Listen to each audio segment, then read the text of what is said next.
Ang pelikulang The Art of Sarah ay bagong inilabas noong simula ng 2026, at agad na lumikha ng kasikatan sa buong mundo. Ang pelikula ay tungkol sa paglalakbay ng isang mahirap na babae, mula sa ilalim ng lipunan hanggang sa maging direktor ng isang marangyang tatak ng moda. Ang pelikula ay nag-iwan ng maraming damdamin na mahirap ilarawan para sa mga manunood.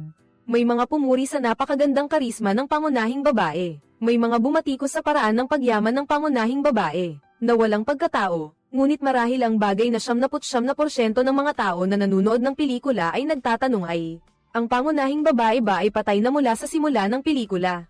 Kaya sa video review na ito, isa-summarize ko ang kwento. At pagkatapos ay ipapaliwanag ang lahat ng mga hindi maintindihang detalye para sa lahat.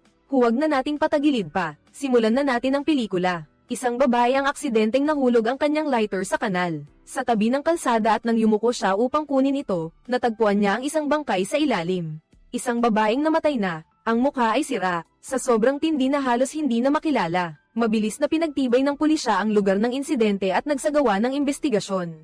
Ngunit ang tanging bagay na natagpuan sa tabi ng biktima, ay isang buo at magandang bag ng tatak. Ang bag na ito ay naging mahalagang pahiwatig dahil bawat produkto ng tatak, ay may natatanging identification number na nagpapahintulot na matrace ang orihinal na mamimili. Samantalang ang resulta ng forensic examination ay nagpatunay na ang sanhi ng kamatayan ay hindi dahil sa pisikal na pinsala, kundi dahil sa pagyayelo at sa bukong-bukong ng biktima. Mayroong isang linya ng tato sa Ingles na may kahulugang pagdurusa. Makislap ang luha habang pinapakita ang numero ng bag na tukoy ng pulis na nagkumpirma na ang bumili ay isang executive ng isang kumpanya ng kosmetiko, ngunit nang tawagin para sa investigasyon. Itinuro niya na ang bag ay regalo niya sa matagal ng matalik na kaibigan. Isang babae na nagngangalang Sarah, pinuno ng departamento ng investigasyon. Agad na inutusan ni Inspector Park si Jong na kilalanin ang bangkay. At nang makita ang pamilyar na tato sa bukong-bukong, kumpirmado niya na ang namatay ay si Sarah. Kilala si Sarah bilang presidente ng rehiyon, ng luxury brand na boudoir, isang pangalan na mabilis na sumikat sa mundo ng fashion sa Seoul. Sa unang pagkakataon, nakilala ni Director Jong si Sarah, ang babaeng ito na nagbayad ng buo para sa isang bag. Gamit ang cash sa tindahan, isang aksyon na agad na nakakuha ng atensyon sa mga mayayamang tao. Hindi nagtagal, ang brand na kinakatawan ni Sarah ay naging sentro ng industriya ng moda, na ipinakilala bilang isang tatak na may halos isang siglong kasaysayan, na nagsilbi sa mga royal family sa Europa at sa napakamayayamang tao sa buong mundo. Si Director Jong, na palaging nagnanais na makapasok sa mas mataas na antas ng lipunan, ay nagsimulang makipag-ugnayan kay Sarah at unti-unting naging matalik na kaibigan siya sa pamamagitan ng mga pagtitipon at mga pribadong hapunan sa kanilang pakikipag-ugnayan. Inirekomenda ni Sarah ang plano na magtayo ng isang tema na museo ng boudoir sa Seoul upang opisyal na palawakin ang brand sa merkado ng Korea, na nagbigay ng pagkakataon kay Director Jong na baguhin ang kanyang katayuan sa lipunan, at kusang nagmungkahi ng mas malalim na pakikipagtulungan. Hindi nagbigay ng malinaw na sagot si Sarah, at hindi rin tinanggihan ang pagpapanatili ng relasyon sa isang hindi tiyak na estado.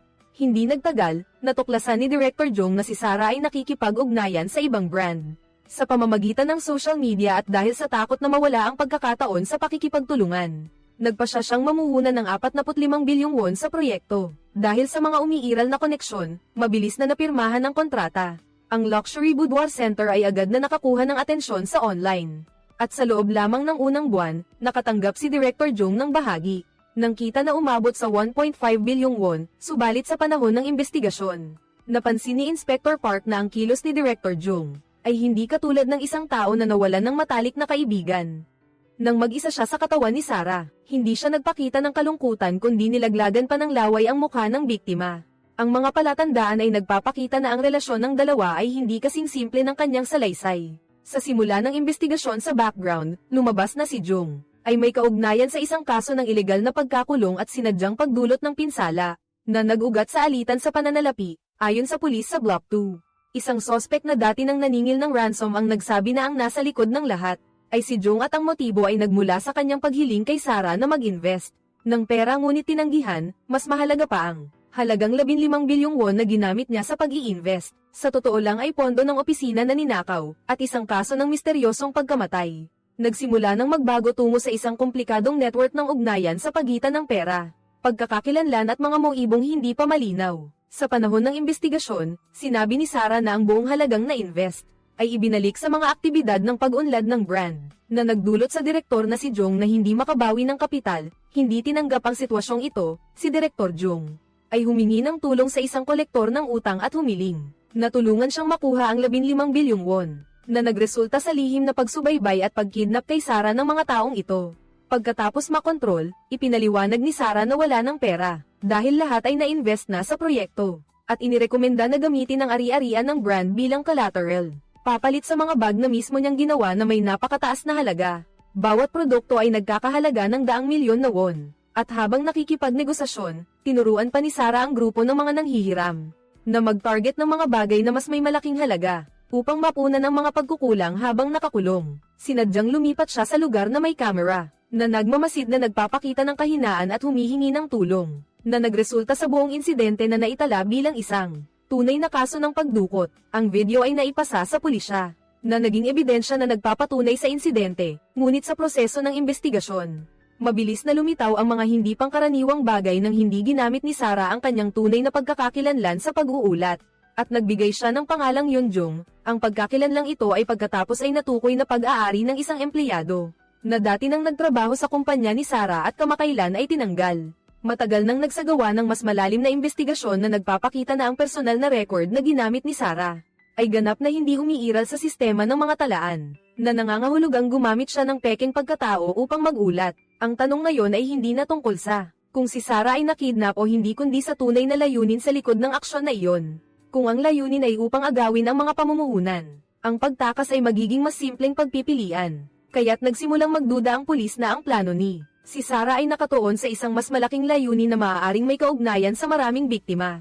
Habang ang investigasyon ay nahaharap sa isang deadlock, ang katulong ay nakakita ng isang bagong pahiwatig sa isang forum na nakatuon sa mga luho, isang post na pumuri sa brand ng boudoir. Ito ay naipost 5 taon na ang nakalipas mula sa isang account na may pangalang Diyosa ng Lumot, habang sa katotohanan, ang brand na ito ay kamakailan lamang lumitaw sa Korea. Ibig sabihin nito, ang produkto ay umiiral na sa isang anyo sa loob ng mahabang panahon.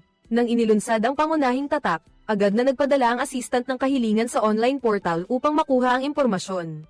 Habang si Inspector Park ay bumalik sa lugar kung saan natuklasan ang bangkay, upang maghanap ng mga detalye na maaaring nakaligtaan sa kanal sa gitna ng Marangyang distrito, kung saan maraming kamera, ngunit walang nakuhang anumang larawan na may kaugnayan sa pagwawalang bahala sa bangkay, na nagdudulot ng isang lohikal na puwang sa buong kaso.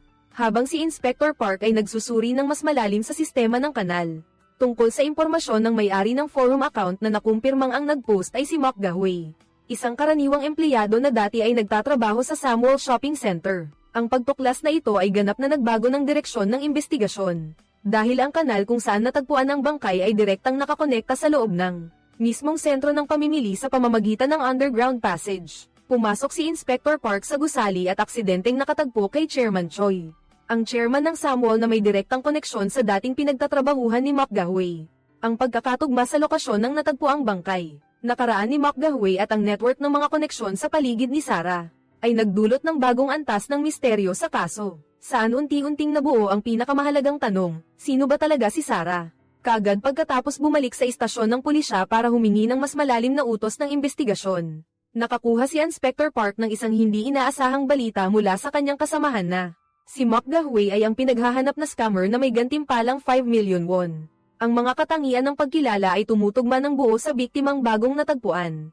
Ang mga lumang record ay nagpapakita na 5 taon na ang nakalipas ng salakayin ng pulisya ang tahanan ni Mok Ga-hui. Siya ay tumalon sa ilog at nagpakamatay matapos malulong sa napakalaking utang, nadulot ng pagbili ng mga mamahaling bagay, subalit sa harap ng dumaraming kontradiksyon sa mga record. Sinimulan ni Inspector Park na magduda na ang pagkamatay noon ay maaaring hindi nangyari kailanman, at ang taong may pangalang Sarah ay maaaring si Mok Ga-hui, na nawala mula sa kanyang nakaraan. Maraming mga hindi pagkakaunawaan sa kaso. Sinimulan ni Inspector Park na suriin muli ang buong nakaraan ni Mok Ga-hui. Ang babaeng sinasabing namatay 5 taon na ang nakalipas, na may teorya na siya ay maaaring nakaligtas, at bumuo ng isang ganap na bagong pagkatao sa ilalim ng pangalang Sarah. Ang tanging natitirang pahiwatig mula sa panahong iyon ay ang sulat ng pamamaalam, maging simula ng muling pagbuo ng kanyang nakaraang buhay. Si Mok Ga-hui ay isang karaniwang empleyado ng benta ng mga kosmetiko sa isang sentro ng pamimili na namumuhay sa isang mahigpit na kapaligiran sa trabaho, na kahit ang paggamit ng banyo ay mahigpit na kinokontrol sa marangyang espasyo kung saan siya ay nagsisilbing tagapaglingkod.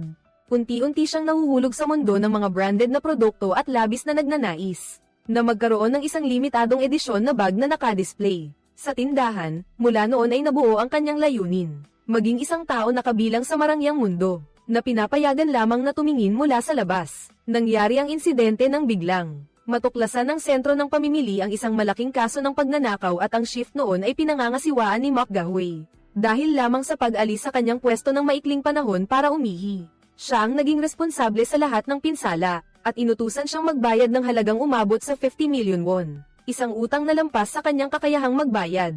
Upang makaligtas, nagsimula si McGahway na magtipid ng labis. Nagbawas ng lahat ng personal na gastusin at kahit kumain ng mga natirang pagkain ng mga customer. Upang mabawasan ang mga gastos sa pamumuhay sa panahong ito, nagpotato siya sa kanyang bukong-bukong ng salitang matingkad na kalungkutan, na naging mahalagang katangian ng kaso sa hinaharap. Kahit na ang buhay ay lalong nagiging mahirap, pinanatili pa rin niya ang kanyang pananampalataya, na basta't makahanap ng tamang pagkakataon, maaaring magbago ang lahat. Isang katrabaho ang nagbunyag sa kanya tungkol sa programa ng pagbili para sa mga empleyado, kung saan ang mga mamahaling bagay ay ibinibenta sa mas mababang presyo kaysa sa merkado. Pinapayagan bumili at magbenta muli para kumita. Nakikita ang paraan para sa pinansyal na paglaya. Gumagamit si McGahway ng buong kakayahan niya para bumili ng malaking bilang ng mga luxury bag, sa pag-asa na mabilis na mapalago ang kapital, ngunit nang magbenta siya online, hindi nakakuha ng interes ang mga item na ito gaya ng inaasahan niya. Naiipon ang mga kalakal, lalong lumalala ang pressure sa pananalapi, habang patuloy na tumataas ang utang. Kinailangan niyang gamitin ang banyo para sa mga customer upang maiwasan ang paulit-ulit na pagkakamali.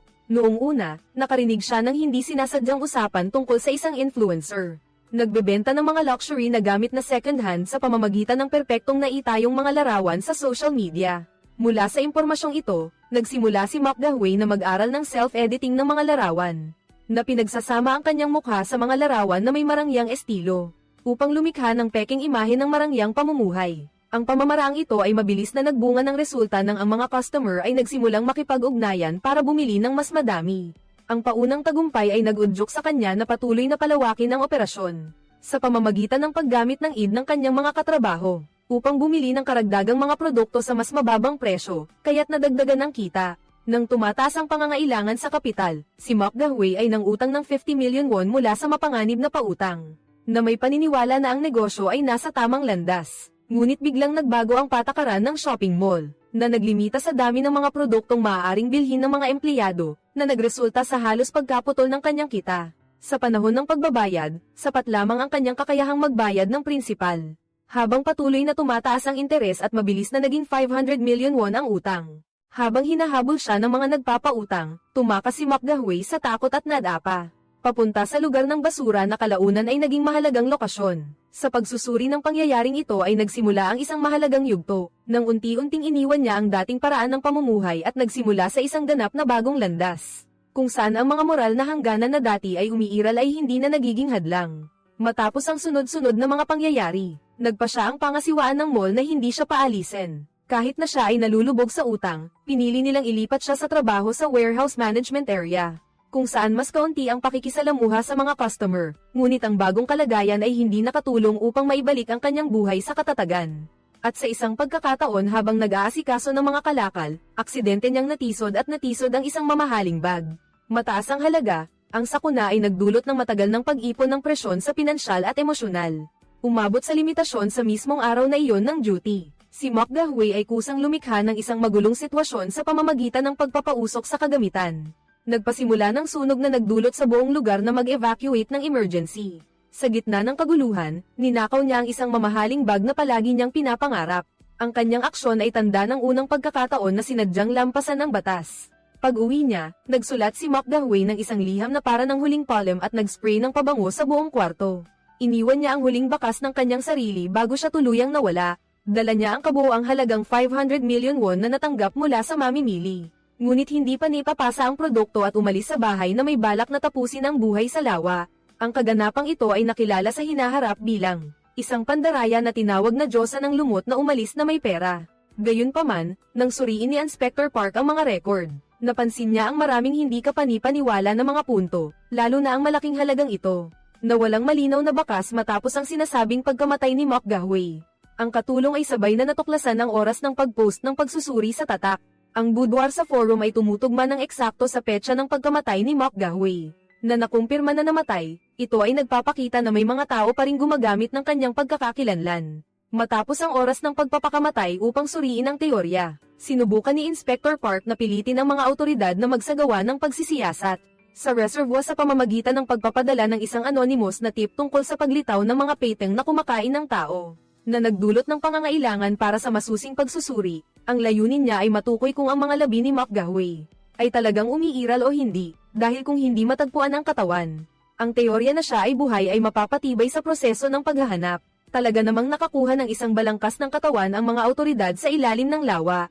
Ngunit ang resulta ng forensic examination ay nagpapakita na ito ay katawan ng isang lalaki, na hindi tumutugma sa mga record ng naunang pagpapakamatay. Ang pagtuklas na ito ay nagdulot ng pagkakabalam sa buong kaso, dahil ang ebidensya ay nagkukumpirma na may namatay ngunit sabay na pinapawalang bisa ang pagkakakilanlan ng biktima. Habang ang investigasyon ay walang malinaw na direksyon, natuklasan ng pulisya sa guestbook ng boudoir shop ang impormasyon tungkol sa isang lalaking madalas dumaan. Dumating siya kay Sarah, ang taong ito ay nakilala bilang Kang Ji-won. Malapit na katulong ng Chairman Choi, si Inspector. Agad na dinala ni Inspector Park ang koponan sa tahanan ni Kang Ji-won para sa interogasyon. Sa apartment, ang mga palatandaan ng laban ay makikita sa lahat ng dako, at si Kang Ji-won ay natagpuan sa isang estado ng pagkabahala habang siya ay nakayakap sa bathtub habang isinasagawa ang interogasyon. Inamin niyang siya mismo ang pumatay kay Sarah, ngunit ang kwentong kanyang ikinwento ay naglalarawan ng isang babae na may ibang pagkakakilanlan. Ganap na iba ito sa alam ng pulis noon.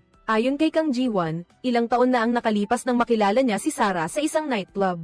Noong panahon na siya ay kasal na sa isang lalaki na nag-uutang ng pera. Napansin niya na may pera at posisyon si Sarah. Si Kang Ji-won ang kusang lumapit sa kanya at unti-unting nalaman na may maraming hindi pagkakaunawaan sa kanilang kasal. Kasama na ang mga palatandaan ng pang-aabuso nang malaman niyang nahihirapan si Kang Ji-won sa pananalapi. Minsan, binigyan siya ni Sarah ng isang mamahaling relo upang matulungan siyang bayaran ang utang, at mula noon, naging mas malapit ang relasyon nila. Ang damdamin ni Kang Ji-won ay unti-unting naging pag-ibig.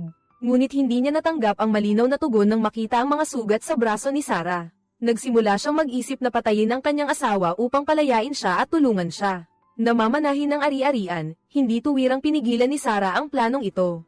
Ngunit nang isagawa ni Kang Ji-won ang kanyang balak, siya ay tumakbo upang takpan ang kanyang asawa at tinaga siya sa halip nito. Naniniwala na napatay niya ang babaeng iyon, si Kang Ji-won ay nagpanik at tumakas mula sa lugar. Dahil sa mga pangyayari sa nakaraan, naniwala si Kang Ji-won na nagdulot ito ng kamatayan ni Sarah.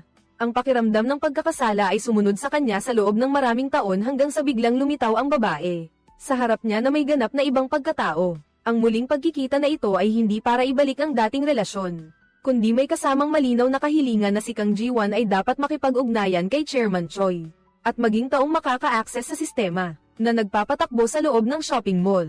Si Kang Ji-won ay nagsagawa ng plano ayon sa mga tagubilin, at mabilis na nakuha ang tiwala ni Chairman Choi. Naging malapit na sekretarya niya habang patuloy na pinapanatili ang lihim na ugnayan kay Sarah sa likod. Ang layunin ni Sarah ay ipasok ang brand na boudoir sa sistema ng Samwol, sa pamamagitan ng posisyon ni Kang Ji-won na ginagawang tulay siya para sa plano. Napalawakin ang brand, sa prosesong ito unti-unting napagtanto ni Kang Ji-won na isa lamang siyang bahagi ng mas malaking estratehiya. Nang tumanggi si Sarah na payagan siyang umalis sa tungkuling ibinigay sa kanya, maging malamig ang kanyang reaksyon nang banggitin niya ang tungkol sa pagtatapos ng relasyon kay Ginang Choi. Agad pagkatapos, nakatanggap siya ng isang liham na iniwan sa harap ng kanyang bahay na may logo ng boudoir, ngunit naglalaman ng mga simbolo na nagbigay sa kanya ng pagdududa tungkol sa tunay na pinagmulan ng brand.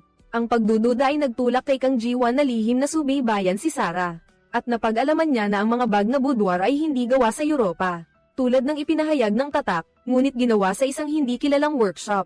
Nang matuklasan niya ang katotohanan ito, si Kang Ji-won ay pumunta sa asawa ni Sarah na si Hong Song-sin, at ibinahagi ang lahat ng kanyang nalalaman, na nagdala sa investigasyon sa isang ganap na bagong direksyon. Sa panahon ng pagtatanong, ikinwento ni Hong Song-sin ang kanyang kwento kay Sarah mula sa ibang pananaw. Noong mga nakaraang taon, na-diagnose siyang may end-stage kidney failure, at tanging isang kidney transplant ang makakatulong sa kanya na mabuhay. Ngunit tinanggihan ng kanyang dating asawa at anak na lalaki ang donasyon. Sa panahon ng kawalang pag-asa, nakilala niya si Sarah sa isang nightclub, kung saan siya ang tanging nagpakita ng inisyatiba na lapitan, at makipag-usap sa kanya.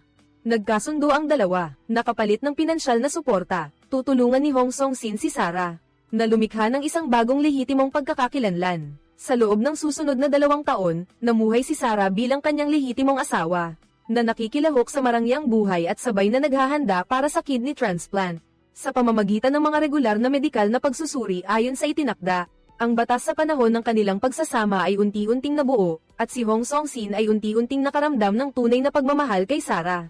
Lalo na pagkatapos ng insidente kung saan siya ang tumulong na harapin ang baril. Pinalitan niya ang kanyang amo sa kaso laban kay Kang Ji-won matapos siyang gumaling.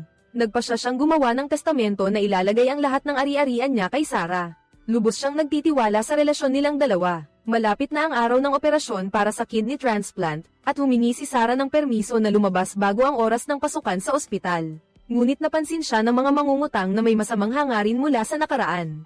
Mabilis na napansin ng mga grupong ito na minsan nang nawala siya, na may malaking utang at naniniwala na siya ay naghahanda ng tumakas. Ngunit sa kabaligtaran ng inaasahan, bumalik si Sarah sa ospital at tinapos ang kidney transplant ayon sa orihinal na kasunduan pagkatapos ng operasyon. Naniniwala si Hong Song-sin na talagang nagbago ang kanilang relasyon. Ngunit hindi nagtagal, muling nawala si Sarah sa kanyang buhay. Nang suriin ni Inspector Park ang mga medikal na record, natagpuan niya ang isang mahalagang detalye, ang bangkay ay natagpuan sa kanal, na walang anumang bakas ng kidney transplant. Ito ay nangangahulugang ang patay ay hindi maaaring si Sarah. Mula rito, nabuo ang bagong teorya na ang biktima sa kaso ay maaaring ibang tao, na pinalitan ang pagkakakilanlan at ang buong serye ng mga pangyayari ay malamang na may kaugnayan sa isang mas komplikadong plano. Kumpara sa orihinal na hinala, nagpa siya ang pulis na pagsamahin ang mga hiwalay na kaso sa isang pinagsamang investigasyon at opisyal na naglabas ng warrant.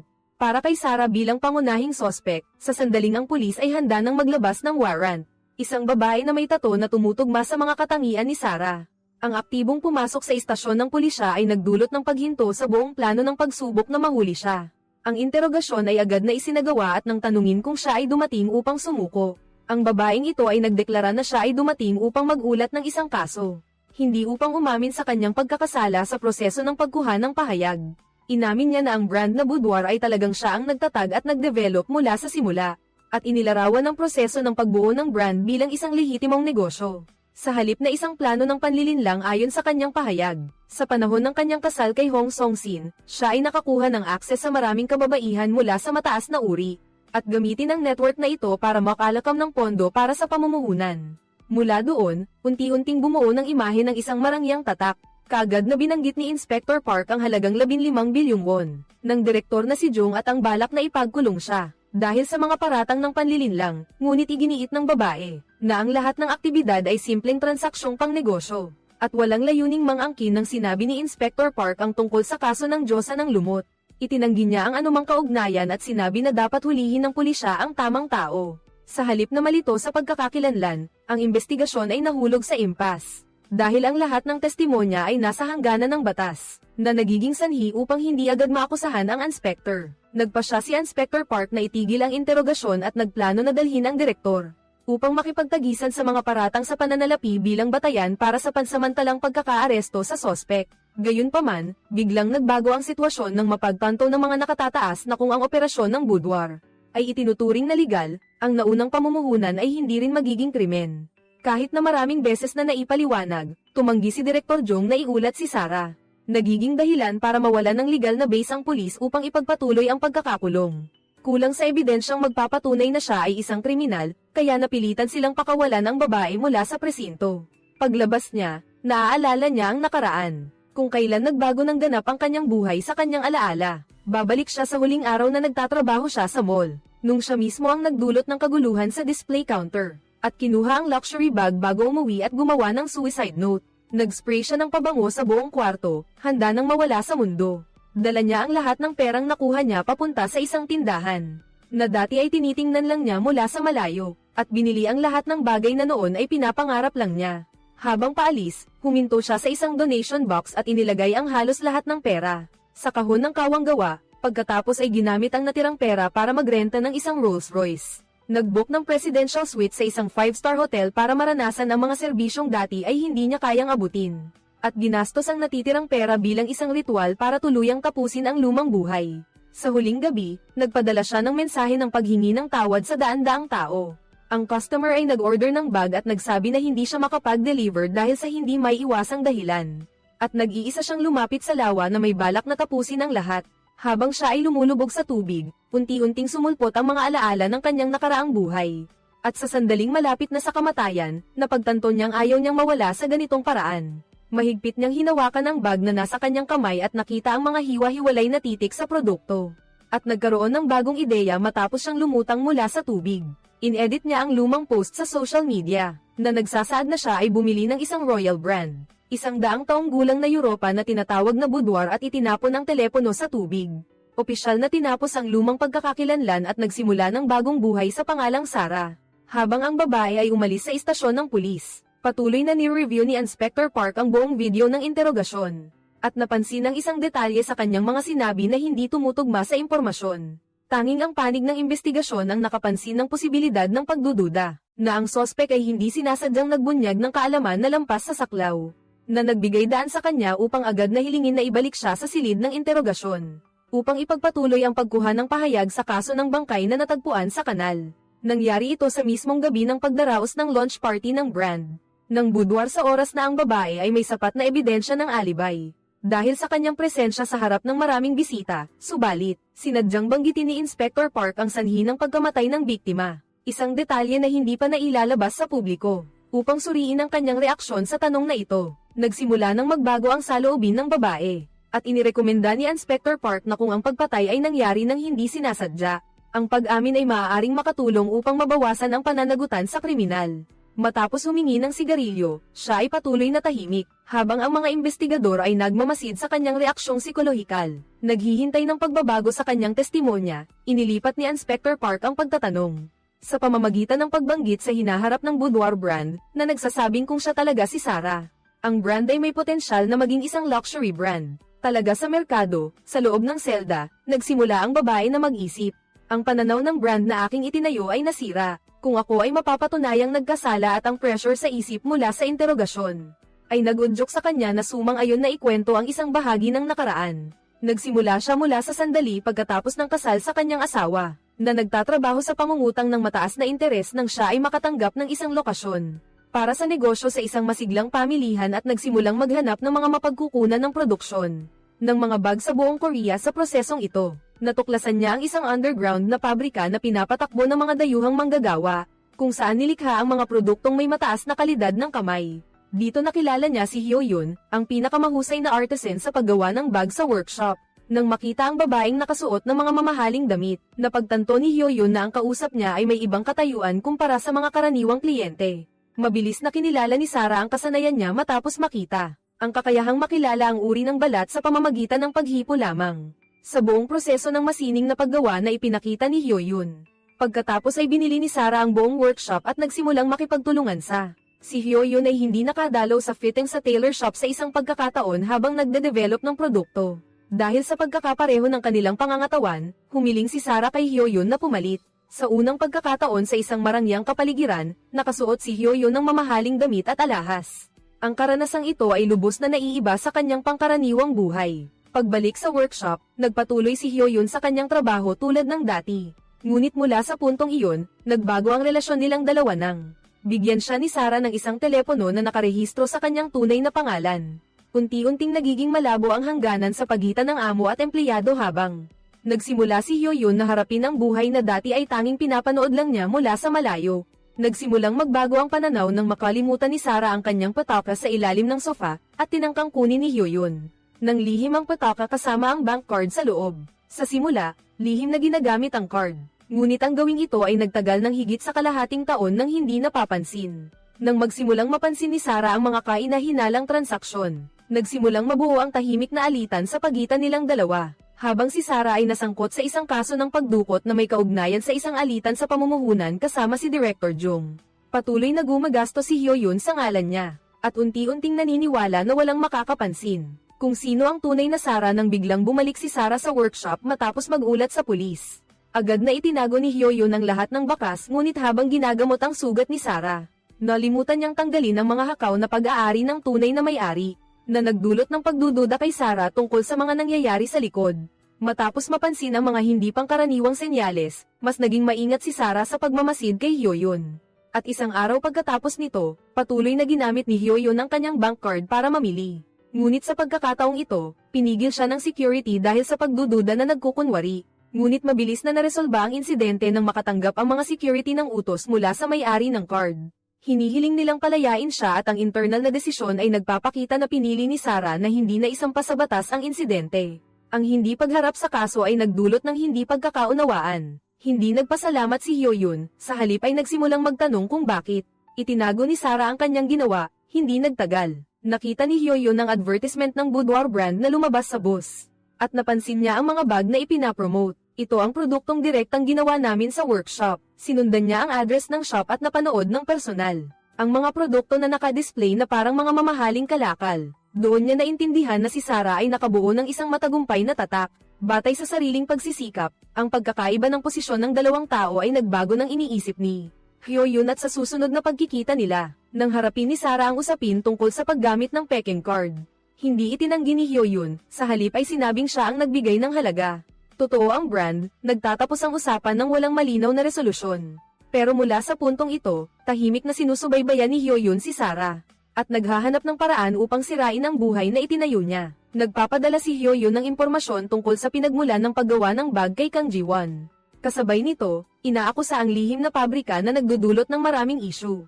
Nagsisimula ang mga problema sa paligid ng boudoir brand na nagdudulot ng pagkalabo ng hangganan sa pagitan nila, habang pareho silang may mga katangian na maaaring magpatunay na sila ay Sarah. Sa proseso ng pagtatanong ni Inspector Park, ay naglalahad ng teorya na ang babae na nakaupo sa harap niya ay si Sarah talaga at pinatay si Hyoyeon upang protektahan ang kanyang pagkatao. Ang pinakamahalagang ebidensya ay nasa katotohanang si Sarah ay nagdaan sa kidney transplant habang ang bangkay na natagpuan sa kanal ay walang anumang palatandaan ng operasyon at ang ospital ay mayroong mga sample ng cell na maaaring makumpirma ang pagkatao sa pamamagitan ng DNA test. Ipinahayag ng pulisya na nagpadala sila ng tao sa ospital upang kumuha ng sample para sa paghahambing. At ang resulta ay darating sa loob ng isang oras, na nangangahulugang ang babae. May ilang saglit na lang ang natitira para baguhin ang salaysay. Matapos ang isang sandaling tahimik, ipinahayag niya na hindi pa tapos ang kwento noong una. At nagsimulang ikwento kung ano ang nangyari noong gabi ng krimen. Ng kaso sa pagtanggap ng bagong koleksyon ng boudoir, na ginanap bilang isang okasyon upang ipagdiwang ang tagumpay ng tatak. Ngunit kasabay nito, maraming alitan ang nagsimulang lumitaw. Kasama si Director Jong na naruroon sa party upang kunin muli ang kanyang puhunan. Habang si Chairman Choi ay dumalo pagkatapos malaman ang katotohanan tungkol sa papel ni Kang bilang inside man. Matapos ang pribadong pag-uusap kay Mrs. Choi, napagtanto ni Sarah na ang kanyang tatak ay nasa bingit ng panganib, maalis sa sistema ng distribusyon, na maaaring magdulot ng pagbagsak ng buong plano ng pag-unlad. Pagbalik sa likod ng entablado, nakatagpo niya si Hyoyeon, na patuloy na nagbibigay ng mga mapanuksong pahayag tungkol sa pagkakakilanlan.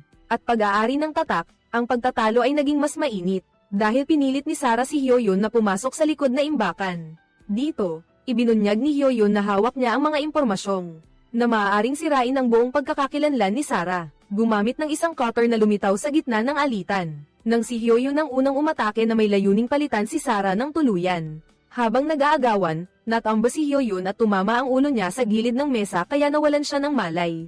Pagkatapos, pinulot ni Sarah ang desk lamp na malapit at malakas na ipinukpok.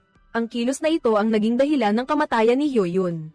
At nagsilbing simula ng plano para itago ang nangyari. Matapos ang alitan, inilagay ni Sarah ang bangkay ni Hyoyeon sa isang malaking drum. At inalis lahat ng gamit na maaaring makapagpakilala sa kanya. At sinimulan niyang maghanda ng plano para itapon ang katawan, gamit ang sistema ng pagtatapon ng basura. Nang sentro ng pamilihan ng Samwol, halos walang tao na direktang nagsusuri. Para mailipat ang katawan mula sa lugar ng event, hintayin na umalis ang mga manggagawa sa kanilang shift at mawala ang surveillance sa lugar. Isinubsob ni Sarah ang kahon sa lugar ng pagtatapon ng basura at ibinaba ito sa sistema ng transportasyon sa ibaba. Pagkatapos ay sumunod sa teknik na daan pababa sa mas mababang palapag. Dito, ipinasok niya si Hyoyeon sa kanal ng tubig, upang burahin ang mga ebidensyang may kaugnayan sa orihinal na lugar. Sa proseso, ang designer bag ay aksidenteng nahulog sa tabi ng bangkay. Ngunit si Hyoyeon noon ay hindi pa ganap na namatay. Pagkalipas ng hindi tiyak na panahon, siya ay nagising at sinubukang gumapang patungo sa liwanag. Na nasa unahan, nag-iwan ng maraming bakas ng daliri sa ibabaw ng putik. Nang malapit na siyang makalapit sa kalsada, ang kanyang katawan ay nanghihina, na nagdulot sa kanyang pagkamatay bago siya makalabas. Habang ang testimonya ay isinasagawa, ang pulis sa ospital ay naghahanda ng tumawag upang ipaalam ang resulta ng DNA test, upang kumpirmahin ang tunay na pagkatao ng babae, na ini-interview. Ang tawag ay itinuturing na salik na maaaring magtapos sa buong kaso. Ngunit nang tumunog ang telepono, ang resulta ay nagpapakita na ang sample ng cell ni Sarah sa ospital ay nawala mula sa sistema ng inspeksyon. Napagtanto ni Inspector Park na ang huling ebidensyang nagpapatunay ay naalis na noon pa man, na nag-iwan sa lahat ng mga hinuha bilang mga teorya lamang, na hindi maipapatunay sa legal na paraan ang babae sa harap, ay patuloy na nagsasalaysay ng natitirang bahagi ng kwento. Ipinaliwanag muli ang kaganapan sa bodega mula sa ibang pananaw. Ayon sa kwentong ito, ang pagtutunggali sa pagitan ni Sarah at Hyoyeon ay nagsimula sa paghingi ni Sarah kay Hyoyeon na umalis sa salo-salo at itigil ang panggagaya. Kasabay ng pangako na kakalimutan ng lahat kung siya ay mananahimik, hanggang matapos ang kaganapan. Subalit, patuloy na nanggulo si Hyoyeon at naglabas ng kutsilyo upang umatake, na nagdulot ng isang laban sa pagitan nilang dalawa sa bersyon na ito ng pangyayari. Si Sarah ang talagang nauntog ang ulo sa mesa at nawalan ng malay. Bago maging gulo ang sitwasyon nang siya ay magising, lumabas si Hong Song-sin sa lugar matapos marinig na ibunyag ni Kang Ji-won ang lahat at pumunta upang hanapin siya na may balak na muling buuin ang dati nilang relasyon. Nang makita ang kalagayan ng gulo, natakot siya at umalis, at si Sarah. Pagkatapos ay kinuha ang desk lamp at nagpatuloy ang pangyayari, katulad ng na-recreate bago pa man. Kahit na iginiit ng mga investigador na ang babae sa harap ay si Sarah, ipinahayag niya na tanging ang kanyang pagkakakilanlan ang maaari niyang aminin. Bilang salarin, si Kim Hyo-yeon at kung mapipilitang aminin na siya si Sarah, bababawiin niya ang lahat ng kanyang testimonya sa harap ng kakulangan ng matibay na ebidensya. At ang pressure mula sa iba't ibang panig ng mga nakatataas na nagpasya na isara ang kaso. Ayon sa pinakapraktikal na plano, ang sospek ay nahatulan gamit ang pangalang Kim Hyo-yeon, habang ang tunay na pagkatao ay hindi na patuloy na susuriin. Ang desisyong ito ay sabay na nagpoprotekta sa pagkakaroon ng tatak na boudoir dahil ang pagkilala sa tagapagtatag bilang isang mamamatay tao ay maaaring magdulot ng sunod-sunod na legal na mga epekto at nakakaapekto sa maraming individual na may katayuan sa lipunan. Ang kaso ay opisyal na nagsara ng umamin ang sospek. Ang motibo at proseso ng krimen ay itinuturing na akma sa record. Ang investigasyon sa bilangguan sa katawan ng babae ay nagpakita ng peklat. Ang detalyadong operasyon ng kidney transplant ay nagpapakita na ang tunay na pagkatao ay umiiral pa rin, kahit na hindi kinikilala sa mga legal na record. Ang buong koponan ng investigasyon ay nakatanggap ng pagkilala, ngunit patuloy pa rin na nag-iisip si Inspector Park tungkol sa mga puwang. Hindi pa nasasagot bago tumanggap ng desisyon sa promosyon. Pumunta siya upang makipagkita sa babae sa huli at ipinaalam na ang libing ni Sarah ay isinagawa bilang isang hindi kilalang tao habang ang tatak ng boudoir ay patuloy na umuunlad sa merkado nang tanungin kung ano ang pakiramdam ng mandaya sa buong mundo. Si Sarah ay bahagyang ngumiti ng isang misteryosong ngiti. Nagtatapos din ang pelikula rito na nag-iiwan ng maraming kalituhan para sa mga manunood.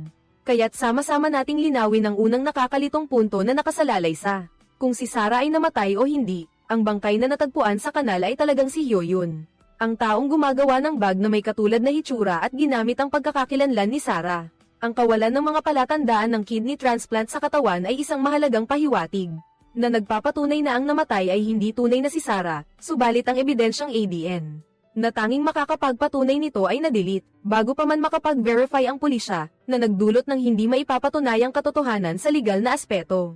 Ang ikalawang detalye ay ang patuloy na pagpapalit ni Sarah ng pagkakakilanlan. Sa buong pelikula, siya ay umiiral sa ilalim ng iba't ibang pangalan. Ang mga pagkakakilanlang ito ay hindi lamang para umiwas sa batas, ngunit pati na rin ang bawat hakbang sa pag-akyat ng katayuan sa lipunan. Tuwing namamatay siya sa legal na aspeto, muling isisilang siya na may bagong pagkatao, na mas angkop para sa susunod na layunin na nagpapakita ng pagkakakilanlan.